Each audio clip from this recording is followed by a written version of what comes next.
12 is done. Liren started with the English opening, and what a game it was. It was quite the game. I mean, it had us entertained, kept us in suspense from start to finish. And it all began with the English opening, and Gukesh reacted in a very solid way. And then when he pushed the pawns forward on the light squares, we anticipated a very solid opening. But it was here that Gukesh played the rather bold, very ambitious d4, seizing space in the center. Yeah, and just like Ding in the previous game, pushing a pawn to d4 early, this comes with a lot of responsibility. It means you have to back it up with active play. Black, though, is slightly behind in development after white castles. And a few moves down the line, we saw a committal decision by Gukesh. He captured a pawn on e3, allowing white's bishop to develop with gain of time. White now has this backward pawn that might step forward to become very strong, but the whole battle actually revolved around this little guy. Yeah. The d3 square. Absolutely. I mean, it was a game of cat and mouse because black was trying to prevent white from breaking open in the center, whereas white was trying to get the most favorable version of it. So if we move forward, after the players continued with the development, rook to e1 slid over, and I was roundabout here. I would say that Gukesh perhaps showed some hesitation, some uncertainty as to what was the correct plan. Bishop e6 had been tried in the past, but h6 was Gukesh's idea. Yeah, and maybe a bit slow with his plans here. Ding pushing a pawn, any queenside expansion was blocked. Ding pushing another pawn. But here, Ding is showing that white can play slowly. White has full control here. The threat being stronger than the execution in terms of breaking open the center. And Gukesh, yeah, this move, rook to b8, very slow, unclear what the plan was here. And it was when the white knight jumped forward, and now the white rook's mobilized. The queen started dancing, and this is where Ding cemented his advantage. Yeah, Ding really just showed his finest here. The queen did start dancing, but everything was geared at preventing Gukesh's play. Gukesh wanted to jump in with the knight to c5. That was prevented because d4 is the move that was planned. Yeah, and perhaps this is what Gukesh should have done, now planted his knight into d3. And we were discussing here whether the white rook needs to move. White could have sacrificed material. It would have been chaotic. Favorable for Ding, but at least not one-way traffic. Instead, Gukesh didn't bring his knight forward. He continued very passively retreating, but it was time for Ding to finally break. Yeah. Pawn to d4. He certainly did, with effect.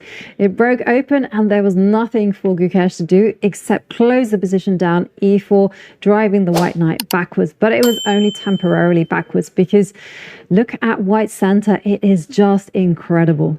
Yeah, these pawns are beautiful. The black knights tried to undermine these pawns, but Ding showed great control, great self-restraint here by simply defending the pawns with his queen. There was a pin against one of the pawns. Again, he dropped his queen back, and it was here Gukesh maybe had more resilient ways to continue, but instead pushing a pawn, the white knight coming forward, bishop to g5. This gave white the bishop pair, and Ding never looked back, Jovanka. Yeah, he certainly didn't. Just watch how he keeps on pinpointing those weaknesses his opponent has. e3 wasn't necessarily a big threat because the queen could just simply move out of the way, and the threat remains against c7. So Gukesh decided not to do that and instead to grimly hold on, but this was ultimately insufficient. Yeah, the black rook slid across. The white queen stepped up with another really classy move, controlling the dark squares, stopping the black knights from ever jumping forward. Look at the dark squares and the control that Ding gets. Knight back to b8. Ding here, very impressive. He, again, refused to cash in on his material advantage. The white knight could have come forward and bagged this trapped rook.